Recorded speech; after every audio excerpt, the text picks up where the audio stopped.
तो आज हम लेटर वैदिक पीरियड यानी उत्तर वैदिक काल पढ़ने जा रहे हैं और इसमें टोटल 63 क्वेश्चंस होंगे। सारे क्वेश्चंस करेंगे।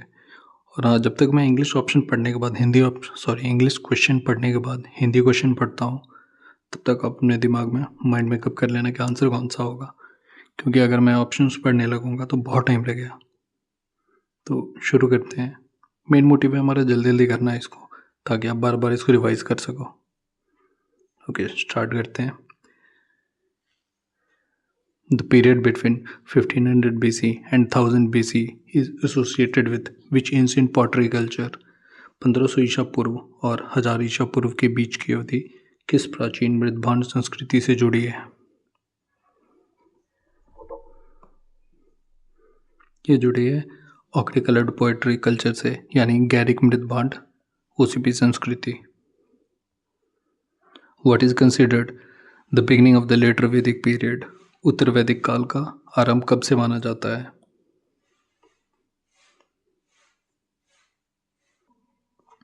कब से माना जाता है? 1000 BC से, यानी 1000 ईसा पूर्व से।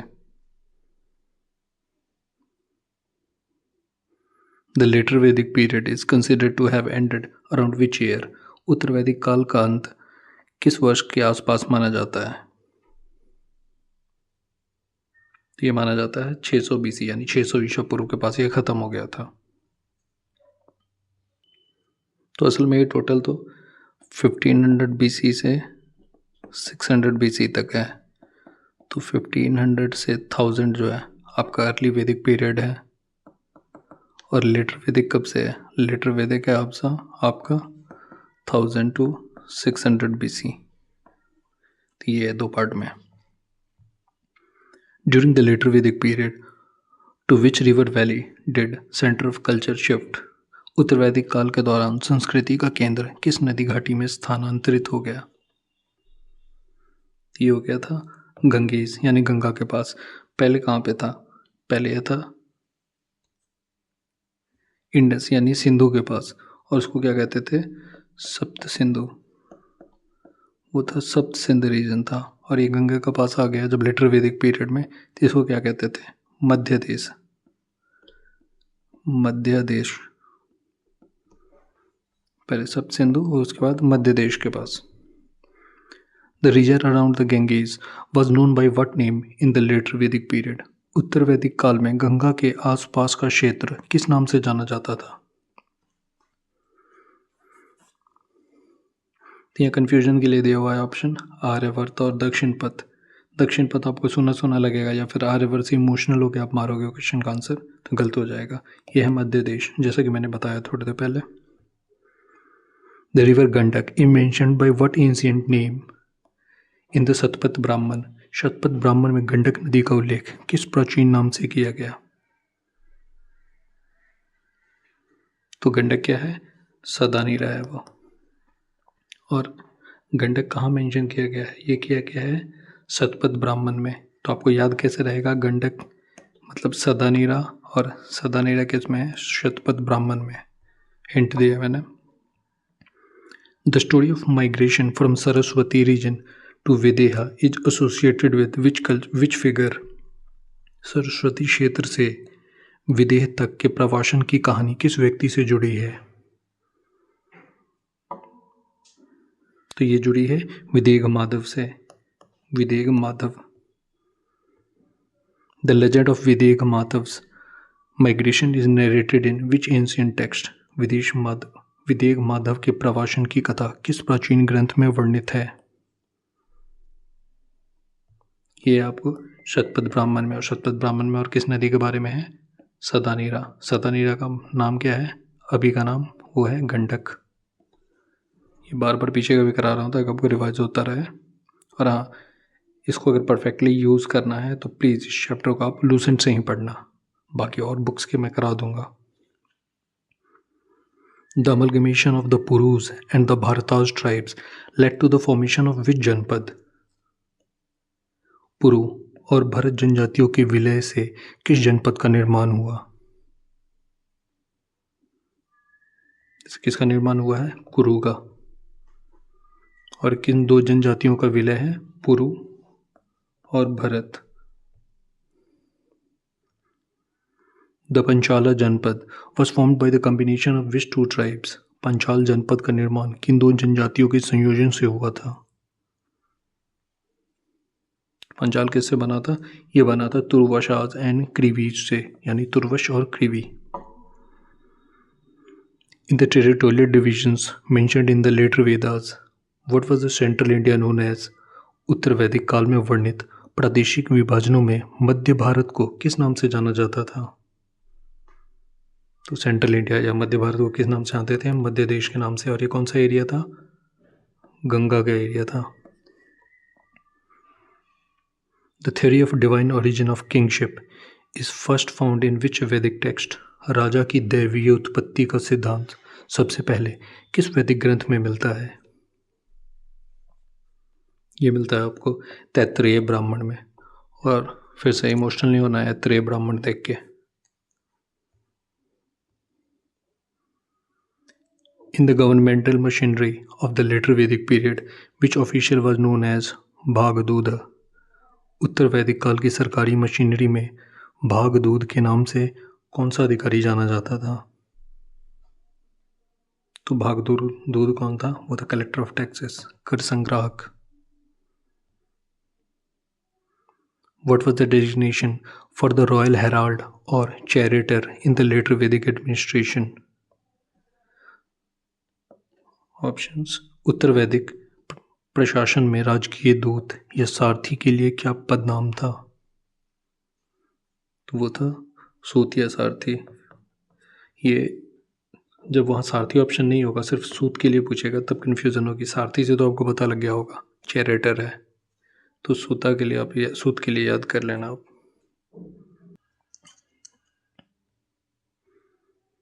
What is the role of अक्षावप among the new civil functionaries of the later Vedic period? उत्तर वैदिक काल के नए नागरिक पदाधिकारियों में अक्षवाप की क्या भूमिका थी? तो अक्षवाप कौन था? आपका कुरियर दूत, यानी कि अभी का जो आपका अमेजन कुरियर वाला है वही था अक्षवाप।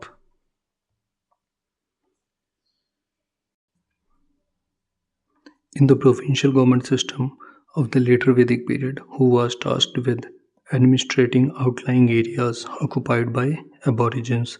उत्तर वैदिक काल की प्रांतीय सरकार प्रणाली में आदिवासियों द्वारा कब्जे वाले बाहरी क्षेत्रों के प्रशासन का कार्य किसे सौंपा गया था?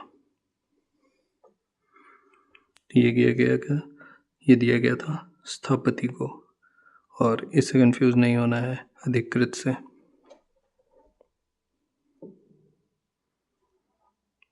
In the later Vedic periods administrative system, what was the role of शतपति?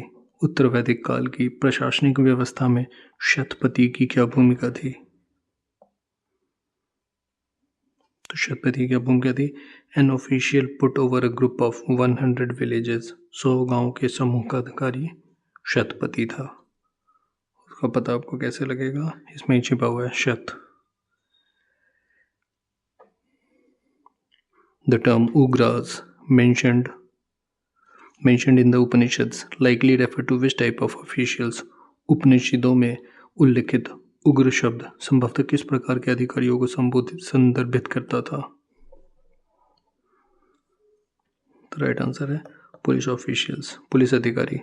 उग्र मतलब समझ रहे हैं ना आप, थोड़ा गुस्सा टाइप, तो उससे आप पुलिस वालों को लिंक कर सकते हो।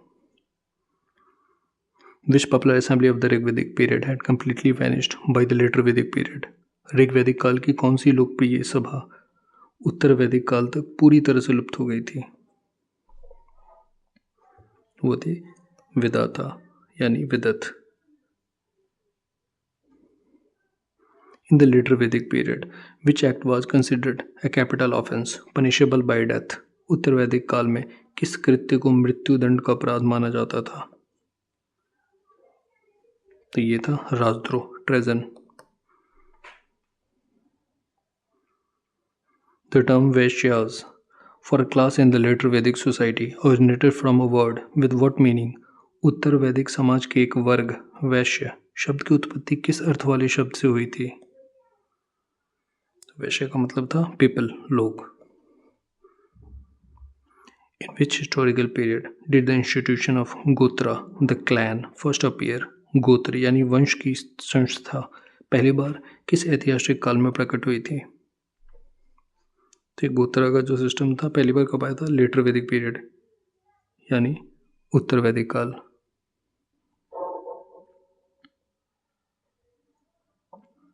The earliest reference to the four ashramas यानी stages of life is found in which specific उपनिषद? चार आश्रमों यानी जीवन के चरण का सबसे पहला संदर्भ किस विशिष्ट उपनिषद में मिलता है?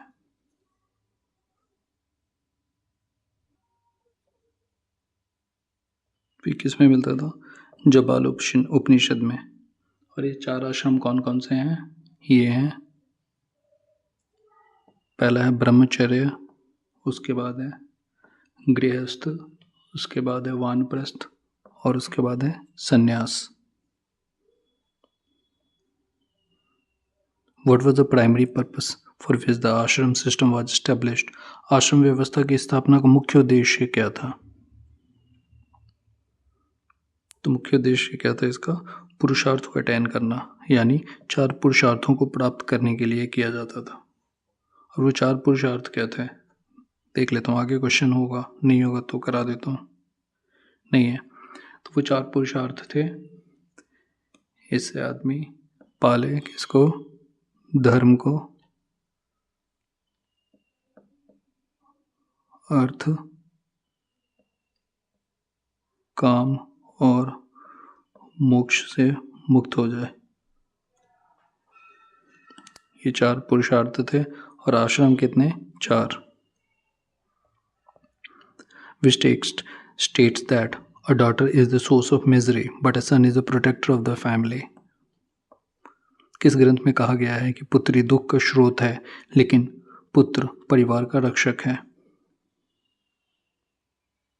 किसमें बताया गया है? ये बताया गया है ऐत्रेय ब्राह्मण में।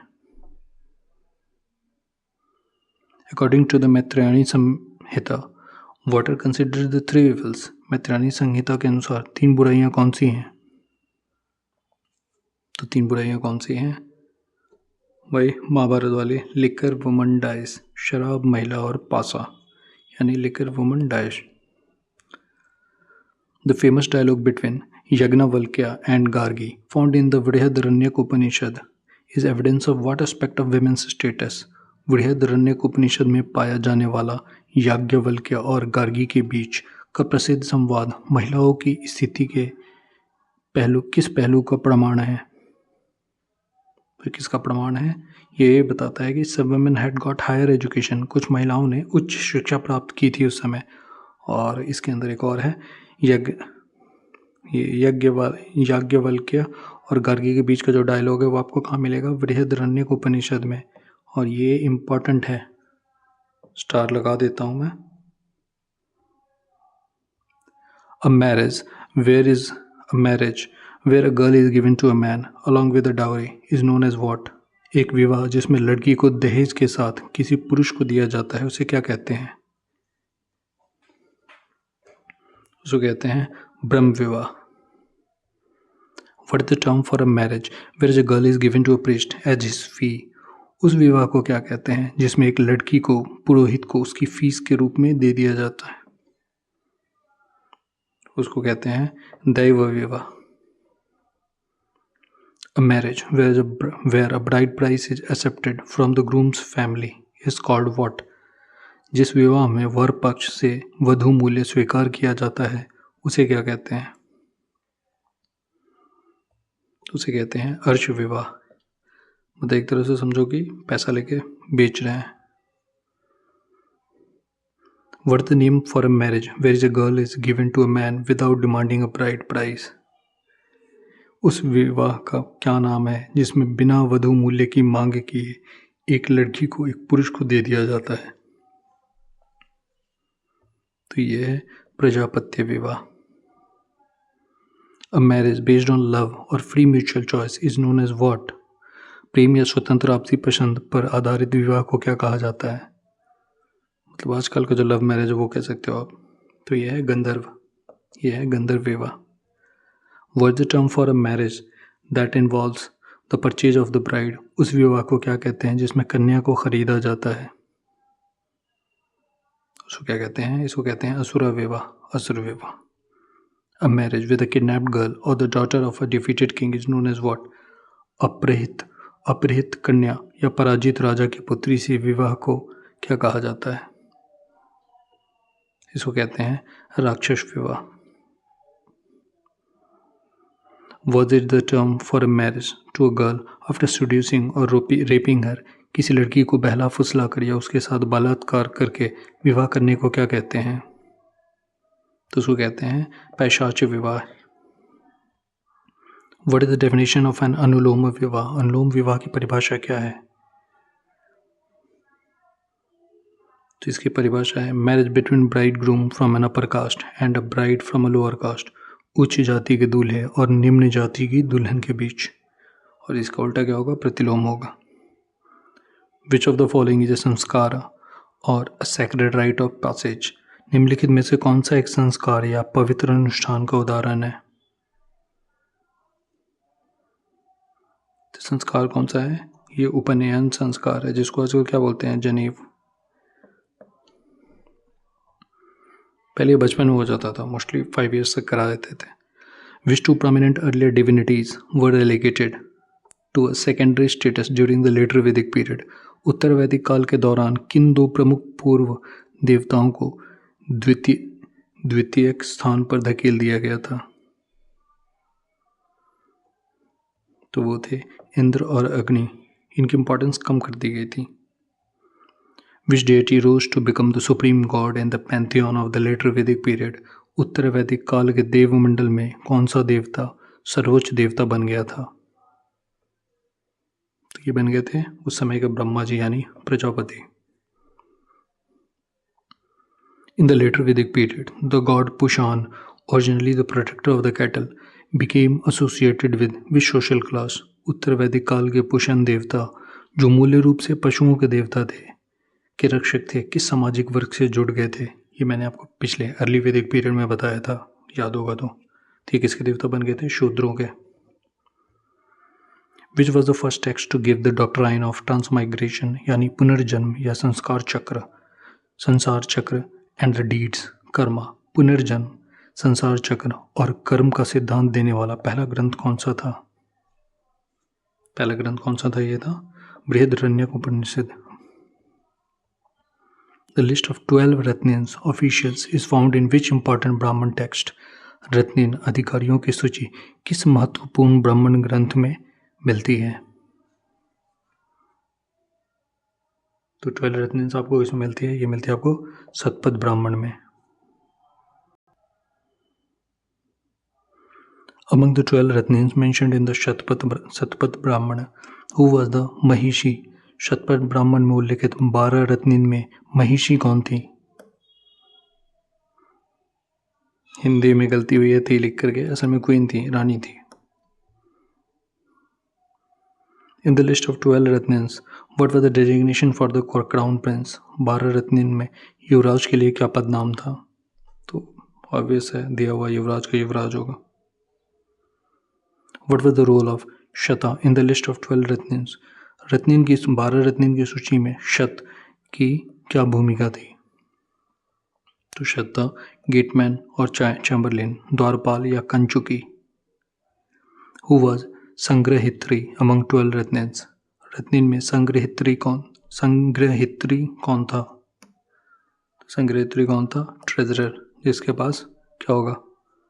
खजाना संग्रह किया जाएगा। What was the designation for the friend of king in the list of रत्निन्स? रत्निन की सूची में राजा का मित्र के लिए क्या पद नाम था?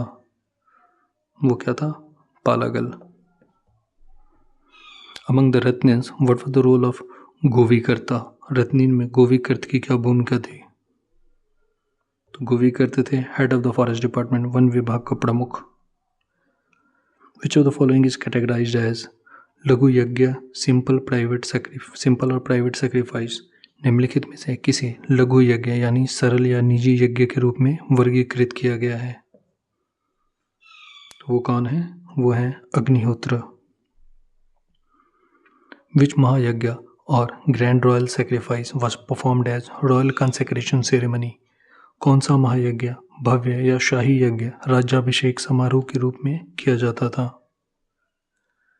तो राज्याभिषेक के लिए कौन सा करते थे राजसूय यज्ञ, लेकिन इसमें बहुत ज़्यादा टाइम और खर्चा आता था, इसलिए बाद में सिंपल वो तिलक लगा के अभिषेक करके भी काम निपटाने लगे थे, बाद में शॉर्टकट मारते थे। स्टार्टिंग में राजसूय यज्ञ चलता था। द वाजपेयी यज्ञ was a grand sacrifice also known by what symbolic name? Vajpayee यज्ञ एक भव्य यज्ञ था जिसे किस प्रतीकात्मक नाम से भी जाना जाता था? तो वाजपेयी यज्ञ में क्या होता था? ड्रिंक ऑफ स्ट्रेंथ, शक्ति का पेय। What was the primary ritual involved in the अश्वमेध यज्ञ? अश्वमेध यज्ञ में मुख्य रूप से क्या अनुष्ठान शामिल था? इसमें था अ हॉर्स सैक्रिफाइस, एक अश्व यज्ञ। यहाँ सैक्रिफाइस बलिदान नहीं है, यज्ञ से मतलब है यहाँ। द अग्नियोष्टम यज्ञ was a sacrifice of animals dedicated to which deity? अग्निष्टोम यज्ञ किस देवता को समर्पित पशुओं का यज्ञ था? अग्निष्टोम किसके लिए करते थे? अग्नि देवता के लिए। In which text is a strong reaction against the cults, rituals and priestly domination of the Vedic period found? वैदिक काल के पंथों, अनुष्ठानों और पुरोहितों के प्रभुत्व के खिलाफ एक मजबूत प्रतिक्रिया किन ग्रंथों में पाई जाती है? किसमें पाई जाती है? ये पाई जाती है उपनिषद में। What was the significant economic shift in the valuation of assets during the later Vedic period? उत्तर वैदिक काल में संपत्ति के मूल्यांकन में क्या महत्वपूर्ण आर्थिक बदलाव आया? तभी क्या हुआ था? इनका माइंडसेट चेंज हो चुका था। अभी जो माइंडसेट है लैंड वाला वही आ गया, यानी land had become more valuable than cows. भूमि अब गायों से अधिक मूल्यवान हो गई थी, क्योंकि अभी कहानी कहाँ तक आ चुकी थी? पहले नॉर्थ में थे, अब धीरे धीरे ये कहाँ ईस्ट साइड आने लगे, यानी गंगा वाले रीजन में आने लगे। पेड़ काटना, खेती होने लगी, तो फिर इनको पता लगने लगी ज़मीन की कीमत क्या है, इसलिए लैंड इंपॉर्टेंट होने लगा काउ से। In the later Vedic period, what was the maximum number of oxen reportedly used to draw a plow at times? उत्तर वैदिक काल में कभी कभी हल खींचने के लिए कथित तौर पर अधिकतम कितने बैलों का उपयोग किया जाता था? तो मैक्सिमम कभी कभी 24 पे आ गए थे, 24 बैल यूज होते थे। Which of the following was not a crop mentioned as being cultivated in the later Vedic period texts? निम्नलिखित में से किस फसल का उल्लेख उत्तर वैदिक काल के ग्रंथों में उगाए जाने वाली फसल के रूप में नहीं किया गया है? तो लेटर वैदिक पीरियड में उनको क्या नहीं पता था? तो उनको कॉटन, कपास का नहीं पता था। और ये कॉटन हड़प्पा के टाइम में होता था, तो उसको क्या कहते थे? सुमेरियंस को लगता है इसको सिंडोन कहते थे। तो सिंडोन वर्ड है, तो आप इसको किसके साथ जोड़ोगे? कॉटन या कपास।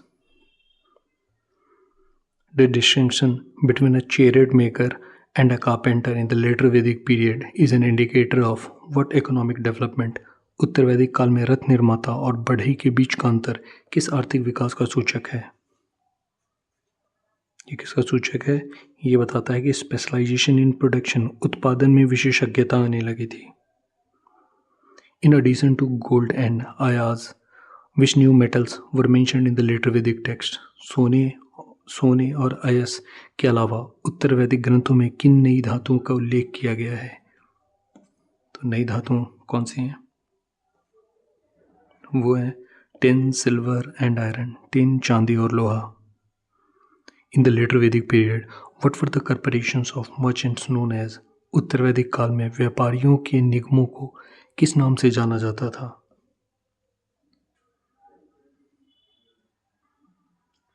वो कौन थे? गणास यानी गण। तो ये किसके कलेक्शन थे? ये थे कॉर्पोरेशन ऑफ मर्चेंट्स या व्यापारियों के निगम। Who were the shreshthins in the context of the later Vedic economy? उत्तर वैदिक अर्थव्यवस्था के संदर्भ में श्रेष्ठी कौन थे? तो श्रेष्ठी कौन थे? ये थे एल्डरमैन ऑफ मर्चेंट गिल्ड्स, व्यापारी संघों के एल्डरमैन यानी प्रमुख।